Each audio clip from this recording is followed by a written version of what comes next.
सुखदेव महाराज कह रहे परीक्षित, अगर भगवान जात पात देखते ना, अरे तो विदुर दासी के पुत्र थे और विदुरानी के यहाँ जाकर के केले के छिलके खाए रहे उसने, वो जात पात नहीं देखते। बोले वो कैसे प्रभु? गोविंद ने केले के छिलके खाए, मेरी कन्हैया ने विदुर के घर जाकर के स्वयं केले के छिलके खाए। परीक्षित बोले गुरुदेव मुझे बताओ तो सही, पूरी कथा सुनाओ, मैं संक्षिप्त में नहीं सुनना चाहता, सर्वस्व बताओ। परीक्षित बोले कैसे भगवत? कि यदा तु राजा स्वसुतान साधुन पुसुडन धर्मण विनष्ट दृष्टि। राजन परीक्षित, जब कौरव पांडवों के साथ अन्याय कर रहे थे ना, कौरव पांडवों को मारने का षड्यंत्र कर रहे थे ना, ईर्ष्या, कौरवों की कितनी ईर्ष्या भरी हुई है, मन में ईर्ष्या थी ना। कौरवों के पिता थे ना धृतराष्ट्र, एक बार उन्होंने सोचा कि यार विदुर जी कह रहे कि धृतराष्ट्र जी के पास बैठकर के, अरे वो समझदार हैं, उनको समझाता हूं, अगर वो थोड़ा समझेंगे तो दुर्योधन को, इनको कौरवों को समझा सकते हैं। अगर वो धृतराष्ट्र जी समझ गए तो समझ लो सब कुछ ठीक हो जाएगा। कोशिश करता हूं। संत है विदुर, विदुर का हृदय बड़ा नवनीत है मेरी मैया। अरे जो गोविंद नाम की भक्ति करता हो प्यारे, उसका हृदय नवनीत ना हो, ये हो सकता है मां? कभी नहीं हो सकता। अरे जो भगवान की भक्ति करता है वो पाप करने से डरेगा, 50 बार सोचेगा कि ये काम करना तो मैं पाप लगना भाई, मानी करना, 1000 बार सोचता जी।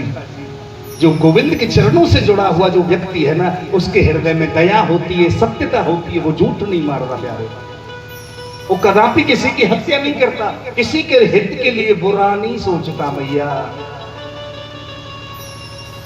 और जो व्यक्ति भगवान की भक्ति से परे है ना, जो भगवान की भक्ति से दूर है ना मेरी मैया, वो तो मेरे प्यारे हो, ना उसको दया का पता, ना उसको धर्म का पता, ना उसको मान सम्मान का पता प्यारे।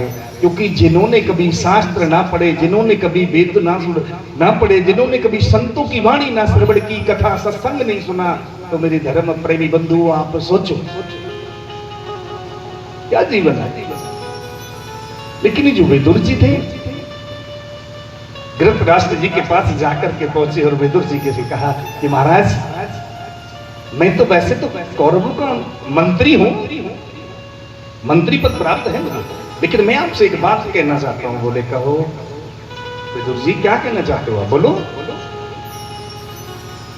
बोले महाराज आप चाहे तो सब कुछ हो सकता है, आप चाहे तो कौरवों को संभाल सकते हो, समझा सकते हो, और किसी को नहीं। आपके घर में एक दुर्योधन है ना, बड़ा क्रोधी है दुर्योधन, बड़ा अभिमान है दुर्योधन। जिसके नाम के पीछे धन लग जाए तो उसको तो प्यारे अभिमान होना ही है। धन एक वस्तु ही ऐसी है जिससे हर किसी को अभिमान हो जाता है, उससे तो हर किसी को अभिमान हो जाता है। एक दौलत, पैसा, धन ही तो है। आज जो व्यक्ति धनवान है, लोग उनके पीछे पीछे फिरते हैं, है ना। और जेडे फकीर बंदे ना, उन्होंने कोई नहीं पूछता। लेकिन मैं यूं याद रखना, धन सिकंदर का सब पड़ा की पड़ा रह जाता है, सब पड़ा रह जाता है। हर किसी का धन, दौलत, बंगला, कोठी सब यही रह जाता है। रोज बताता हूं सिर्फ कर्म साथ जाते हैं, और जब कर्म हमारे साथ जाएंगे तो आप सोचो अच्छे कर्मों का तो फल कैसा, बुरा मिलेगा क्या? अच्छे कर्मों का फल भी मेरी मैया अच्छा होता है, और बुरे कर्म का फल तो बुरा ही होता है।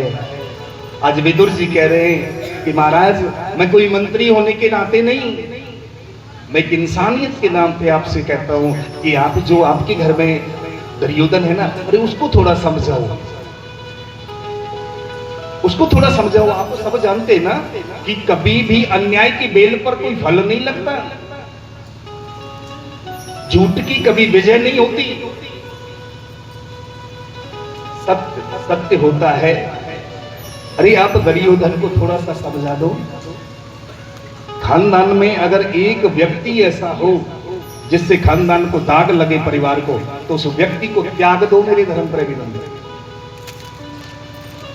खानदान में एक व्यक्ति भी ऐसा निकल गया ना, तो हमारे नरक के कगार पर ले जाएगा, वो छोड़ने वाला नहीं है, ले जाएगा नरक में खींच करके। और एक भी पुत्र अगर मेरी मैयाओं वो सुपुत्र निकल गया, तो खोपड़ी में घी भरने के लिए ही तो हम कामना करते हमारे घर में पुत्र हो जाए। अंत समय जब खोपड़ी में बांस मारते ना, वहां जाकर भी, और उसमें क्यों भर देना, इसकी मुक्ति हो जाओ, क्यों भरने को ला, मुक्ति नहीं होनी प्यारे हो। मुक्ति चाहते हो ना तो मेरे गोविंद नाम का कीर्तन करो, उस गोविंद से जुड़ जाओ। धृतराष्ट्र बोले, कहना क्या चाहते हो?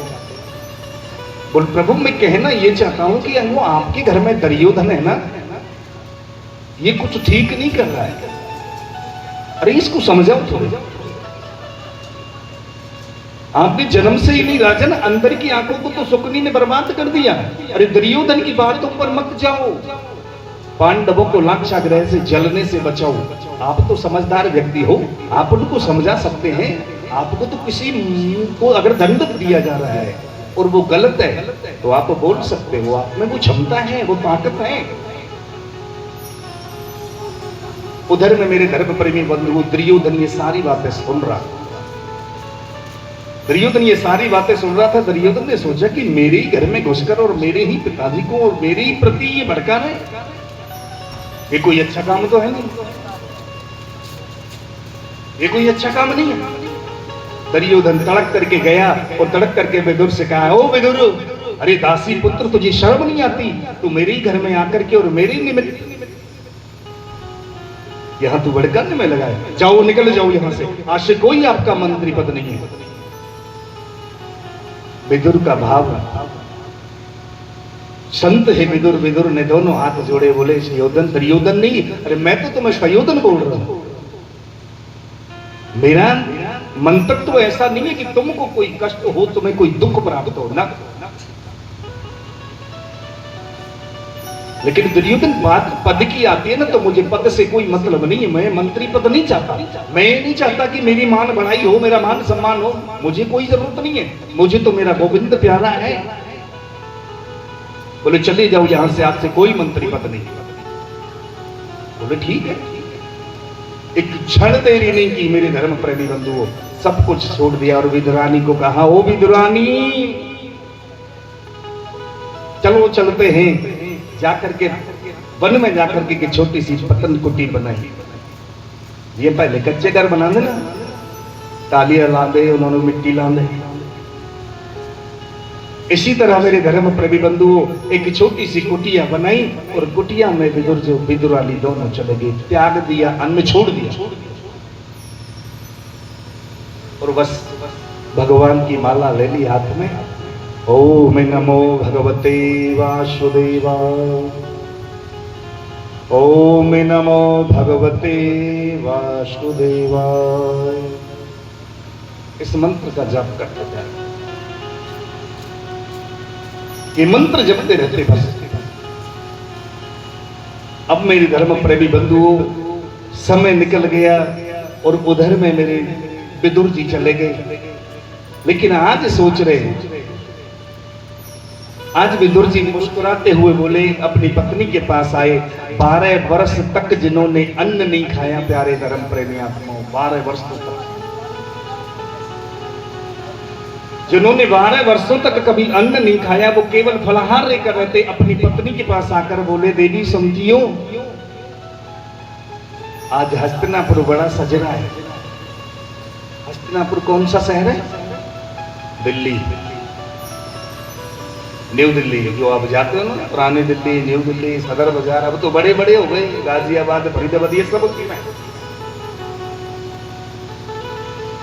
आज बड़ा सुंदर सजाया गया है। कौरवों ने, दुर्योधन ने, क्योंकि आज गोविंद को आमंत्रित किया कि हमारे भाई फैसला करो कुछ, बड़े दिन हो गए। दुर्योधन ने बड़े बड़े तोरण द्वार सजवाए, आज मेरे द्वारकाधीश ने आना है, आज कृष्ण रथ यात्रा आ रहा है, प्रभु शांति दूत बन करके आ रहे हैं मेरे धर्म प्रेमी बंधुओं। दुर्योधन ने कहीं पर फूलों की वर्षा करने के लिए खड़े कर दे अप्सराएं, कहीं आरती के लिए खड़े कर दिए कि भाई जब द्वारकाधीश आए ना तो आरती करना हो सकता है हमारे पक्ष में बोलेंगे, बड़ा सम्मान कर देना। लेकिन भगवान की दृष्टि तो सम होती है प्यारे, वो हमेशा सम दृष्टि से देखते हैं, वो किसी को द्वेष भावना की दृष्टि से नहीं देखते, कि द्वेष भावना की दृष्टि से देखते हो ना, सम दृष्टि होती है। भगवान जब आगे की तरफ चले, रथ चल रहा है मेरे धर्म प्रेमी बंधुओं, कहीं पर फूलों की वर्षा हो रही है, कहीं पर आरती उतार रहे हैं गोविंद की, कहीं पर फूलों के हार लेकर के खड़े हैं कि गोविंद के गले में हार पाना है आज। लेकिन विदुरानी एक कंध नाल अपना सर रखी, आखिर की गोविंद तेरी एक दृष्टि हमारे ऊपर पड़ जाए प्यारे, बस एक नजर आ जाए, हम गोविंद को देखें ना देखें कोई गल नहीं, लेकिन अगर गोविंद एक बार सानू देख ले तो प्यारे वो जीवन सफल हो जाएगा। विदुरानी बड़ी यही खड़ी है आराम से कि गोविंद एक बार तो देख लेना प्यारे, ये जीवन समझ जाएगा। गोविंद जब रथ में बैठ करके आगे की तरफ बढ़ रहे ना, तो गोविंद के हृदय में तो वही चल रहा है कि भाई मेरा भक्त कहां है, मेरा भक्त कहां है। भक्त कौन है? विदुर और विदुरानी। प्यारे वो गोविंद उन फूलों की वर्षा करने वालों को नहीं देख रहे, गोविंद उन आरती करने वालों को नहीं देख रहे। अरे गोविंद ढूंढ रहे हैं इस भीड़ में, हजारों लाखों की भीड़ में, अरे वो विदुरानी कहां है, अरे वो विदुरानी कहां है जो रात दिन गोविंद गोविंद गाती रहती है प्यारे, वो विदुरानी कहां है। जैसे ही गोविंद की दृष्टि लास्ट में पहुंची तो विदुरानी के ऊपर पड़ी, विदुरानी बड़ी प्रसन्न हुई, कहने लगी अरे गोविंद ने देख लिया प्यारे, मेरा जीवन सफल हो गया, आज मेरा जीवन सुधर गया, मेरा जीवन सफल हो गया। बड़ी प्रसन्नता झूमने लगी, नाचने लगी। देखो भक्त की खुशी। विदुरानी से कुछ मांगा थोड़ी था उन्होंने, कि विदुरानी से कुछ मांगा हो ना। ऐसी जब दृष्टि पड़ी मेरे गोविंद की तो उसका जीवन सफल हो गया, प्रफुल्लित होने लगी, अंदर से हृदय से बड़ी खुशी निकल रही है उसके हृदय से मेरे धर्म प्रेमी बंधु। एक बेचारी अंधी मंदिर जाती, अखा जो लगता नहीं उसे, सवेरे 4 बजे उठती, तड़के उठिए तो लोटा 4 लोटा पानी अपने ऊपर पाना, ना ना धोना, राम राम जपना। अंधी बेचारी दिखता कुछ नहीं, गड़बी भरनी डोलू भरिए तो चल देती सीधी भगवान के भोले बाबा के दरबार कि चल हाँ भगवान के दर्शन करावा, और उसी चल रही है। नित्य जो व्यक्ति जाता है ना उसको रास्ते का स्वयं अनुभव हो जाता है कि कहाँ पौड़ी है, कहाँ बैठना है, कहाँ उठना है, कहाँ जल डालना है। और जैसी मति भगवान जैसा शरीर बनाता ना, बुद्धि भी ऐसी दे देता है प्यारे, है ना। सूरदास जी महाराज होते उनको कुछ नहीं दिखता, दिखता है कुछ नहीं ना, लेकिन उनको सब कुछ पता है।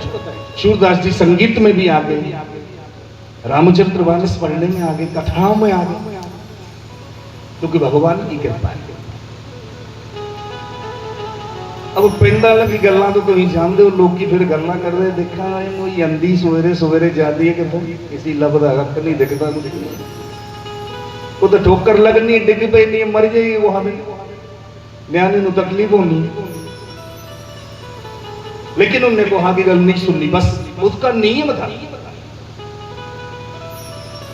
मंदिर जेड़ा पुजारी दे ना मेरे जहां वो भी आखदा बुढ़ी तू कहलियां गई, वो भी दुखी हो जाता, वो बेचारा जब तक उठता नहीं पहले ही टल्ली खड़का दी आइए। ये सोचा भाई की गिरता है। एक दिन पंडित जी ने सोचा कि माँ तेरे को कुछ दिखता नहीं कुछ नहीं, तो क्यों आती, आराम से आया कर। आंखें लगी पंडित जी, अरे मुझे वो दिखे ना दिखे, मुझे इस चीज की कोई परवाह नहीं, लेकिन वो तो मुझे देखता है ना, अगर वो मुझे देख ले तो बस जीवन इसी में संभल जाएगा मेरा, और कुछ नहीं चाहिए। कितना सुंदर सरल जवाब है। यही विदुरानी कथा, मुझे मंत्री पद से कोई मतलब नहीं है, बस गोविंद की नजर दृष्टि पड़ जाएगी। आवाज लगाई विदुर जी के चरणों में गई, स्वामी जी अरे गोविंद ने मुझे देख लिया, बड़ी प्रसन्नता हुई। आखिर लगेगी जाओ मोई तू घर जा, साफ सफाई करा, छलियां बने, इसने पक्का कर आना साढ़े आज, इन्हें पक्का आना है, कोई पता नहीं है इसका कब वो आ जाए। विदुर रानी दौड़िए चलेंगे। विदुर जी बोले मैं थोड़ा देख करके तो आता हूं कि पांडवों के भाग्य का फैसला होता क्या, मैं भी तो जाऊं, थोड़ा देख करके तो आऊं मैं। मेरे धर्म प्रेमी बंधुओं, उधर में दुर्योधन ने बड़े बड़े सिंहासन लगाए, हजारों सैकड़ों सिंहासन लगे, और मध्य में लगाया हुआ है मेरे गोविंद का स्वर्ण सिंहासन, सोने का सिंहासन, वो मेरे गोविंद के लिए सजाया। अब जैसे ही गोविंद जाते हैं, जाकर के मध्य में दुर्योधन खड़ा है। दुर्योधन बोले आओ, अरे आओ ना महाराज बैठो, अरे कन्हैया, अरे गोविंद आप आगे, आप बैठो विराजो। गोविंद को बिठाया, गोविंद बैठे। अब जैसे गोविंद बैठे मेरे धर्म प्रेमी बंधुओं, भगवान ने दुर्योधन को अपने पास बुला लिया। दुर्योधन से कहा कि मैंने तुम्हें दुर्योधन इसलिए बुलाया है, आपने मुझे, बोलो कहो क्या बात है, क्यों बुलाया। बोले महाराज आपको तो सब कुछ पता है, मैं क्या बताऊं। बोले हाँ मुझे तो पता है, पता है तो बताओ, आप जैसा कहेंगे मंजूर है। भगवान कहने लगे भाई देख ले, पहले सोच ले। पंचायत में जब पंच फैसला करते हैं तो घर वालों को पहले बोल दिया जाता है भाई जो पंचायत का फैसला होगा वो डन होगा, मर्जी क्या है बड़ी बोलो, फिर तो पंचायत बैठाओ, नहीं तो कोई फायदा नहीं। आजकल तो पंचायत होती नहीं, आजकल तो सीधा पर्चा चलता है, चलो जी काम करता तो जी बने आपको लुटेगा खा लो। पहले जमाने में भी लोग बैठ करके सलाह मशवरा करते थे भाई, अरे कृष्ण को क्यों बुलाया था, बंटवारे के लिए। कृष्ण ने जब दुर्योधन को अपने पास बैठा लाया, भगवान ने कहा कि बैठो। बोले एक बात मैं तुमसे पूछना चाहता हूं। बोले कहो। कि पांडव तुम्हारे भाई हैं। बोले हाँ भाई तो हैं। बोले पांडव तुम्हारे भाई हैं। बोले हाँ। चाचा जी के लड़के हैं, खास काका के बेटे हैं। बोले बिल्कुल हाँ काका के बेटे। तो तुम्हारे भाई हुए। बोले बिल्कुल हुए। अब भाई हुए तो आधे के प्रॉपर्टी के अधिकारी हैं भाई, आधे के अगर भाई है तो हमारे पे और दो ब्राह्मण हैं तो आधी आधी बंटवारा होना है। बोले बिल्कुल। तो ये आधे के अधिकारी हैं पांडव। लेकिन दुर्योधन कोई बात नहीं, मैं नहीं कहता कि तू आधा दे दे, तू उनको सिर्फ 5 गांव दे दे, 5 पिंड दे दे, 5 ग्राम दे दे, उसमें ही अपना 5 गुजर बसर कर लेंगे। हस्तिनापुर, फरीदाबाद, बल्लभगढ़, गुड़गांव, ये 5 मांगे थे उन्होंने। अब बोले भगवत दुर्योधन तो तड़क गया। दुर्योधन बोला क्या बात करते हो आप? बोले हाँ। बोले कृष्ण सूच्योग्रे नैव दास्यामि बिना युद्धेन केशव। केशव ध्यान से सुन लो आप मेरी बात। पुरानी मानना गोविंद, बगैर युद्ध के ना एक सुई की बराबर, सुई की नोक होती है ना, उतना भी नहीं दूंगा। पहले इनको युद्ध करना पड़ेगा। भगवान आखन लगे मोया कैली पागल हो जाए, अरे युद्ध बातों से नहीं हो जाता है, माताओं का मांग का सिंदूर उजड़ जाएगा प्यारे, कितने बच्चे अनाथ हो जाएंगे। दुर्योधन तो युद्ध की बात कर रहा है, ये भूमि लाल हो जाएगी तो युद्ध की बात कर रहा है रे। दुर्योधन बोला कैसा शांति दूत बनकर के आए हो। इतने शुरू धृतराष्ट्र ने दुर्योधन का हाथ पकड़ लिया, बोले दुर्योधन ज्यादा नहीं बोलता, इशारे में दुर्योधन को चुप करा दिया। दुर्योधन बोला फिर कोई बात नहीं गोपाल, मेरी माँ है ना गांधारी, मेरी माँ ने 56 भोग बनाए आपके लिए, पहले तो आप 56 भोग लगाओ, प्रसाद पाओ, बाकी बातें अब बाद में करेंगे। भगवान बोले कि प्यारे दुर्योधन, भोजन का तो यहाँ प्रश्न ही पैदा नहीं होता कि हम भोजन करें। बोले क्यों, भोजन क्यों नहीं करना? भगवान बोले कि भोजन 2 परिस्थितियों में किया जाता है दुर्योधन, या तो खाने वाले के पेट में भूख हो और या खिलाने वाले की श्रद्धा। तो दुर्योधन यहां का तो कोई भूख का और भोजन का कोई मतलब ही नहीं रहा, तेरी श्रद्धा नहीं है और मेरे पेट में भूख नहीं है, और फिर भी अगर भूख लगी, अरे तो वो एक है ना वो विदुर, उस विदुर ने कहा था कि जब भी हस्तिनापुर आओ भगवान तो प्रसाद मेरे घर पाना। दुर्योधन मुस्कुराने लगा, रे प्यारे उसके घर खुद खाने का ठिकाना नहीं है तो तुझे क्या खिलाएगा? बोले मुझे इसकी कोई परवाह नहीं, उसने बोला है तो कुछ ना कुछ तो व्यवस्था की होगी। क्योंकि दुर्योधन विदुर जी तो संत है, अन्न को त्यागा हुआ है, 12 वर्ष हो गए अन्न नहीं खाते हुए।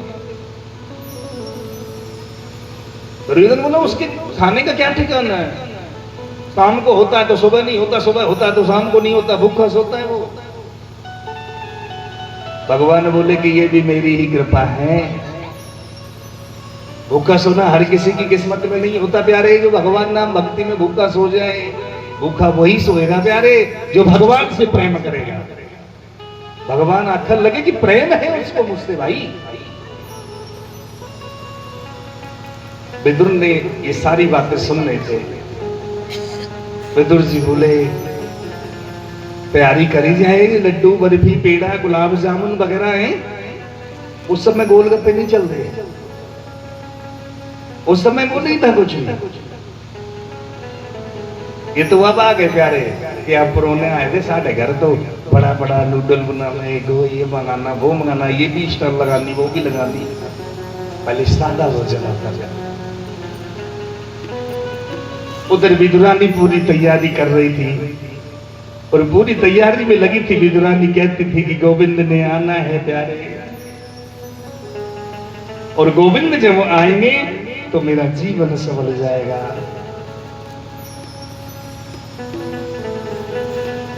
पूरी साफ सफाई में लगी है, कुटिया को संवार रही है, और संवारते हुए बड़े सुंदर भजनों के साथ में संकीर्तन करते हुए गोविंद को बुला रही है। अरे थक गई मेरी अखियां बड़ी,